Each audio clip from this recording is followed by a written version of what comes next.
நமஸ்காரம் எல்லாருக்கும் ஹாப்பி ஓணம். இன்னைக்கு இந்த ஓணம் ஸ்பெஷல் நாள்ல ஓணம் சத்யா ஸ்பெஷல் மெனு தான் என்னன்னு பார்க்க போறோம். மொத்தம் 25 ஐட்டம் நம்ம பண்ண போறோம். வாங்க வீடியோக்குள்ள போய் எப்படி செய்யலாம்னு பார்க்கலாம். ஃபர்ஸ்ட் இந்த மெனுங்களுக்கு என்னென்ன தேவையான வெஜிடபிள் எல்லாத்தையும் கட் பண்ணி வச்சுக்கலாம். இதெல்லாம் ரெடியாக இருந்தால் தான் நம்ம ஈஸியாக சீக்கிரமாக பண்ண முடியும்.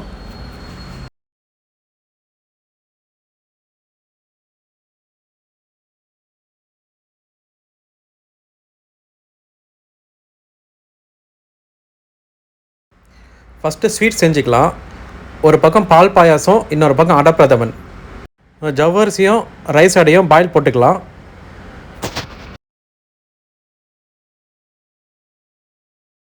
ஜவ்வரிசி பாயில் ஆகிடுச்சு. ஸோ அதில் சுகர் ஆட் பண்ணிடலாம். ஆட் பண்ணிவிட்டு கொஞ்சம் கூலான ஒன்று மில்க் ஆட் பண்ணிக்கலாம். மில்க்கு சூடு பண்ண ஆற வச்ச மில்க் ஆட் பண்ணணும், இல்லைனா திரிஞ்சிடும். மில்க் ஆட் பண்ணி நல்லா மிக்ஸ் பண்ணதுக்கப்புறம் ஏலக்காய் பவுடர், முந்திரி திராட்சைலாம் ஃப்ரை பண்ணி போட்டுடலாம். பால் பாயாசம் முடிஞ்சிருச்சு. நெக்ஸ்ட்டு அடப்பிரதமன் பார்க்கலாம். ரைஸ் அடை பாயில் ஆகிடுச்சு. இப்போ வெல்லம் பாவு காய்ச்சிக்கலாம். பாவு காய்ச்சதுக்கப்புறம் அந்த அடை ஆட் பண்ணிடலாம். அந்த அடை ஆட் பண்ணிவிட்டு அந்த வெல்லத்தில் நல்லா அந்த அப்சர்வ் பண்ணணும். அந்த அடை நல்லா அப்சர்வ் பண்ணதுக்கப்புறம் தான் செகண்டு தேர்டு எடுத்த கோகனட் மில்க்கை ஊற்றணும். இப்போ வெல்லம் ஓரளவுக்கு அப்சர்வ் பண்ணிடுச்சு அடை. இப்போது செகண்டு தேர்டு கோகனட் மில்க்கை ஆட் பண்ணிக்கலாம். முந்திரி திராட்சையும் ஃப்ரை பண்ணி வச்சுக்கலாம். நல்லா ஆனதுக்கப்புறம் ஃபஸ்ட்டு எடுத்த மில்க்கை ஆட் பண்ணிடலாம். ஆட் பண்ணிவிட்டு கோகனட் முந்திரி திராட்சைலாம் ஃப்ரை பண்ணி போட்டுடலாம். அடப்பிரதமன் முடிஞ்சிருச்சு. இப்போ நெக்ஸ்ட்டு இஞ்சி புளி எப்படி செய்யலான்னு பார்க்கலாம். ஒரு 2 டேபிள் ஸ்பூன் கோகனட் ஆயில் போட்டு அதில் சாப்டு ஜிஞ்சர் ஆட் பண்ணிக்கலாம். ஜிஞ்சர் வந்து நல்லா ஃப்ரை ஆகணும். ஃப்ரை ஆனதுக்கப்புறம் அதில் சாப் பண்ண சின்ன வெங்காயம் ஆட் பண்ணிக்கலாம். அப்புறம் சாப் பண்ண பச்சை மிளகாவும் ஆட் பண்ணிக்கலாம். எல்லாத்தையும் நல்லா ஃப்ரை பண்ணிவிட்டு ஒரு 1/2 டேபிள் ஸ்பூன் சில்லி பவுடர், ஒரு 1/4 ஸ்பூன் மஞ்சள்தூள் ஆட் பண்ணிக்கலாம்.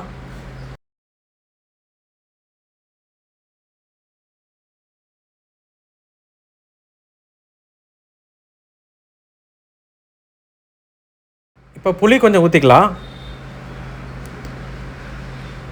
இந்த புளியோட மசாலா நல்லா கொதிச்சதுக்கப்புறம் வெல்லம் கொஞ்சம் ஆட் பண்ணிக்கலாம். இந்த மாதிரி திக்காக ஆகும்.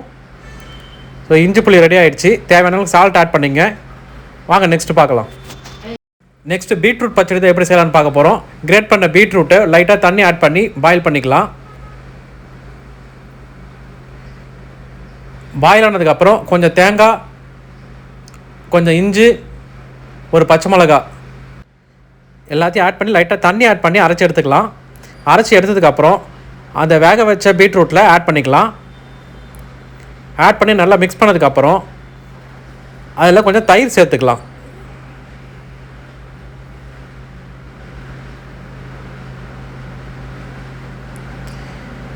தயிர் சேர்த்துட்டு நல்லா மிக்ஸ் ஆனதுக்கப்புறம் 2 tablespoon coconut oil add பண்ணிக்கலாம். ஒரு பேனில் ஆட் பண்ணிவிட்டு கடுகு, காஞ்ச மிளகா, கருவேப்பிலை,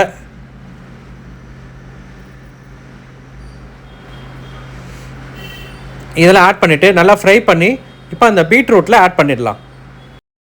தேவையான அளவுக்கு சால்ட் ஆட் பண்ணிக்கங்க. பீட்ரூட் பச்சடி ரெடி ஆகிடுச்சு. நெக்ஸ்ட் டிஷ் பார்க்கலாம் வாங்க. நெக்ஸ்ட்டு ஒயிட் பம்கின் போட்டு புளிசேரி தான் எப்படி செய்யலான்னு பார்க்க போகிறோம். ஃபஸ்ட்டு ஒயிட் பம்கின்னு மஞ்சத்தூள் போட்டு பாயில் பண்ணிக்கலாம்.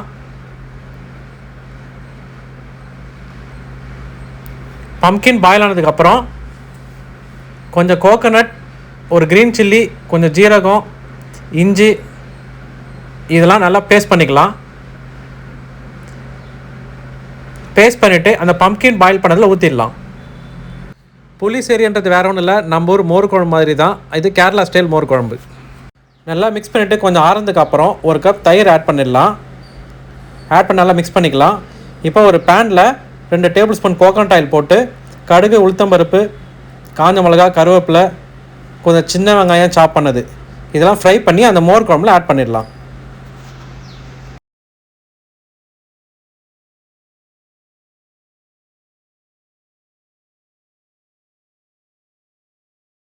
தாளிப்பு மோர் குழம்பு போட்டு நல்லா மிக்ஸ் பண்ணிக்கோங்க. மோர் குழம்பு ரெடி ஆகிடுச்சு. நெக்ஸ்ட்டு அவியல் எப்படி செய்யலான்னு பார்க்கலாம். ஒரு பேனில் கேரட்டு, பீன்ஸு, முருங்கைக்காய், வெள்ளை பூசணிக்காய், கருணக்கிழங்கு இது எல்லாமே நீட்டாக கட் பண்ணிவிட்டு மஞ்சத்தூள் போட்டு பாயில் பண்ணிக்கலாம். தண்ணி அதிகமாக வைக்கக்கூடாது, கம்மியாக வைக்கணும். இப்போ மிக்ஸி ஜாரில் கொஞ்சம் தேங்காய், பச்சை மிளகா, சின்ன வெங்காயம், இஞ்சி, ஜீரகம் இதெல்லாம் ஆட் பண்ணி தண்ணி ரொம்ப ஊற்றக்கூடாது, லைட்டாக தெளித்து சும்மா க்ரஷ் பண்ணி எடுத்துகிட்டு அந்த அவியலில் போட்டுடணும். போட்டு நல்லா மிக்ஸ் பண்ணுங்கள். நல்லா மிக்ஸ் பண்ணிட்டு ஆறுனதுக்கப்புறம் இதில் ஒரு 1/4 கப் தயிர் ஆட் பண்ணிக்கோங்க. சால்ட்டு தேவையான ஆட் பண்ணிக்கங்க. இதில் கருவேப்பிலை கொஞ்சம் போட்டுட்டு தேங்காய் 2 டேபிள் ஸ்பூன் மேலே விட்டுக்குங்க. கேரளா ஸ்டைல் அவியல் ரெடி. வாங்க நெக்ஸ்ட் பார்க்கலாம். இப்போ கூட்டு கறித்தை எப்படி செய்யலாம்னு பார்க்க போகிறோம். ஒரு பேனில் எல்லோ பம்ப்கின், வாழைக்காய், கருணக்கிழங்கு இதெல்லாம் க்யூப்ஸாக கட் பண்ணிவிட்டு தண்ணி ஊற்றி பாயில் பண்ணிக்கலாம். அதில் மஞ்சத்தூள், மிளகாத்தூள்லாம் ஆட் பண்ணிக்கலாம்.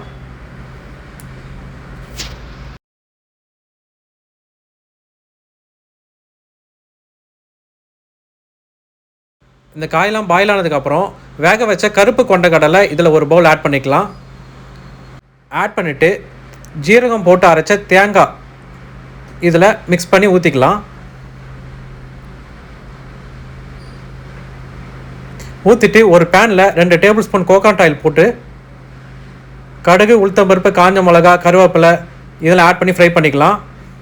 ஃப்ரை பண்ணிவிட்டு கொஞ்சம் திருவுண தேங்காயும் இதில் போட்டு ஃப்ரை பண்ணணும். தேங்காய் நல்லா கோல்டன் ப்ரௌன் கலர் வரைக்கும் ஃப்ரை பண்ணணும்.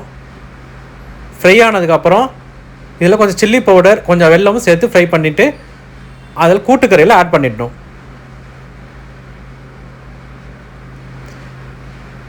கூட்டுக்கறி ரெடி ஆகிடுச்சு. வாங்க அடுத்த டிஷ் பார்க்கலாம். நெக்ஸ்ட்டு ஓலான் எப்படி செய்யலான்னு பார்க்க போகிறோம். ஒரு பேனில் க்யூப்ஸாக கட் பண்ண வாழைக்காய் ஆட் பண்ணிக்கங்க. அப்புறம் அதில் கொஞ்சம் பாயில் பண்ண காராமணி ஆட் பண்ணிங்க. அப்புறம் செகண்ட் அண்ட் தேர்ட் எடுத்து தேங்காய் பாலை ஊற்றி பாயில் பண்ண விடுங்க. இந்த விஸ்டல் பாயில் ஆனதுக்கப்புறம் ஃபஸ்ட் எடுத்த திக்கான மில்கை அதில் ஆட் பண்ணிங்க. கோகோனட் மில்கை ஊற்றிட்டு ஸ்லோ ஃப்ளேம் வச்சு குக் பண்ணுங்கள். அப்புறம் ஃபைனலாக கருவேப்பிலையும் 2 டேபிள் ஸ்பூன் கோகோனட் ஆயிலும் ஆட் பண்ணுங்கள். கேரளா ஓலான் ரெடி. வாங்க நெக்ஸ்ட் டிஷ்ஷு பார்க்கலாம். நெக்ஸ்ட் வந்து கேபேஜ் தோரன். இது நம்ம ஒரு கேபேஜ் பொரியல் தான். நம்ம நார்மல் ஆயிலுக்கு பதில் இதில் கோகோனட் ஆயில் யூஸ் பண்ணணும். இதில் மஞ்சத்தூள் ஆட் பண்ணணும். ஸோ பொரியல் நம்ம ஊர் சேம் தான். தாலி போட்டுட்டு கேபேஜ் போட்டுட்டு நல்லா ஃப்ரை ஆனதுக்கப்புறம் லாஸ்ட்டாக திருவண்ண தேங்காய் போட்டு ஃப்ரை பண்ணிவிட்டு முடிச்சிடலாம். அவ்வளோதான் கேபேஜ் தோரன். நம்ம ஊரில் பொரியல், அவங்க ஊரில் தோரன், இதுதான் டிஃப்ரென்ஸு. நம்ம ஊரில் நார்மல் எண்ணெய், அவங்க ஊரில் தேங்காய் எண்ணெய், அவ்வளோதான். தோரன் ரெடி. வாங்க நெக்ஸ்ட் ஐட்டம் பார்க்கலாம். நெக்ஸ்ட்டு கேரளா ஸ்டைல் சாம்பார் தான் பார்க்க போகிறோம். ஒரு பேனில் 2 டேபிள் ஸ்பூன் ஆயில் போட்டுட்டு கடுகு, உளுத்தம்பருப்பு, பூண்டு, வெந்தயம், காஞ்ச மிளகா, கருவேப்பிலை இதில் ஆட் பண்ணி எல்லாம் ஃப்ரை பண்ணிக்கலாம். அப்புறம் சின்ன வெங்காயம் போட்டுக்கலாம். அப்புறம் காய்கறியெல்லாம் போட்டுக்கலாம். முருங்கைக்காய், மஞ்சள் பூசணிக்காய் ஆட் பண்ணிவிட்டு மஞ்சத்தூள், சாம்பார் பவுடர், மிளகாய்த்தூள், அப்புறம் புளி கொஞ்சம் ஆட் பண்ணிவிட்டு நல்லா மிக்ஸ் பண்ணி பாயில் ஆக விடலாம்.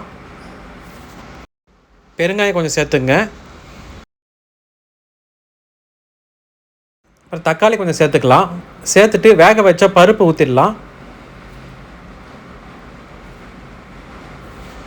ஊற்றிட்டு நல்லா கொதிக்க விடலாம். இந்த கேரளா சாம்பாரில் என்ன வித்தியாசம்னா கோகோனட் ஃப்ரை பண்ணி போடணும் லாஸ்ட்டாக.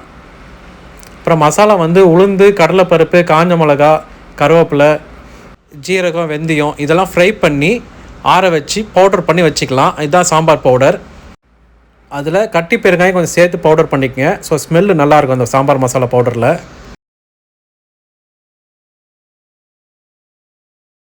ஸோ சாம்பார் ரெடி ஆகிடுச்சு. இதில் கொத்தமல்லி கொஞ்சம் தூவிடலாம்.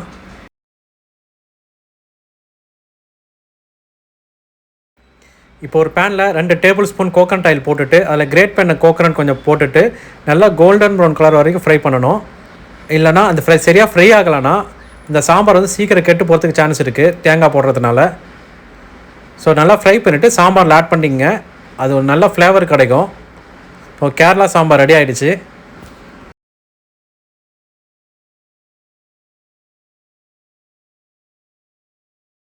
நெக்ஸ்ட்டு டிஷ்ஷு ரசம். ரசம் நம்ம ஊர் ஸ்டைல் பண்ணி தான். தாளிப்பு, பூண்டு இதெல்லாம் போட்டுட்டு கரைச்சி வச்சுருந்த புளி, தக்காளியில் ஆட் பண்ணிவிட்டு கொதிக்க விடலாம். பெருங்காயத்தூள் ஆட் பண்ணிக்கலாம். தேவையான அளவுக்கு சால்ட்டு. கோகனட் ஃப்ரை பண்ணி போடணுன்னா போட்டுக்கலாம், ஆப்ஷன் தான். ரசம் ரெடி. ஸோ ஃபைனலாக அப்பளம் ஃப்ரை பண்ணிக்கலாம், கேரளா அப்பளம். ஒரு வழியாக எல்லாம் ரெடி ஆகிடுச்சு. வாங்க இலையை போட்டுடலாம். இந்த சத்யா மெனுவில் லீஃபில் ஃபஸ்ட்டு லெஃப்ட் சைடில் இந்த ஐட்டம்லாம் வச்சுக்கணும். நேந்திரம் சிப்ஸு, சக்கரைப்பட்டி, இதுவும் நேந்திரம் பழத்தில் செய்கிறது தான். நேந்திரம் பழம் ஃப்ரை பண்ணிவிட்டு சுக்கு போட்டுலாம் போட்டு செய்கிறது. நெக்ஸ்ட்டு சால்ட்டு, பனானா, கேரளா அப்பளம்,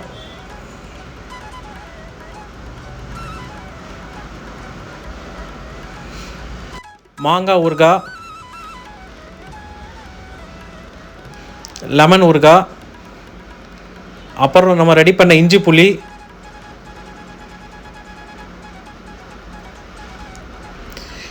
தயிர் பச்சடி, தோரன், அவியல், இதெல்லாம் ஸ்ட்ரைட்டில் வைக்கணும். கூட்டுக்கறி,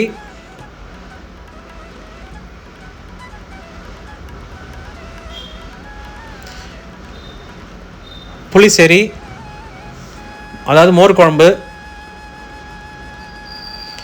ஓலான்,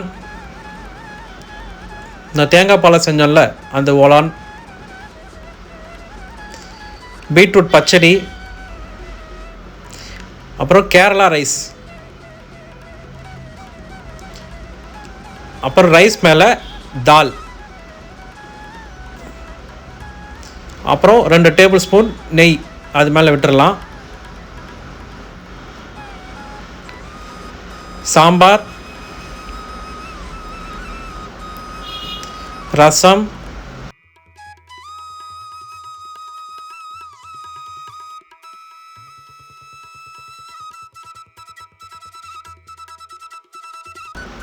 நீர்மோர், மோரில் பச்சை மிளகா, சின்ன வெங்காயம்லாம் கட் பண்ணி போட்டுங்க, சூப்பராக இருக்கும்.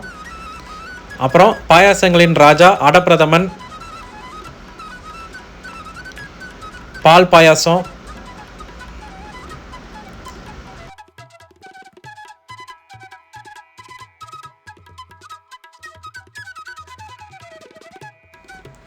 அப்புறம் சப்பாத்தி, கேரளா கடலைக்கறி. இந்த கேரளா கடலைக்கறி தனியாக ஒரு வீடியோ போடுறேன். ஸோ இதுதான் சத்யா மெனு.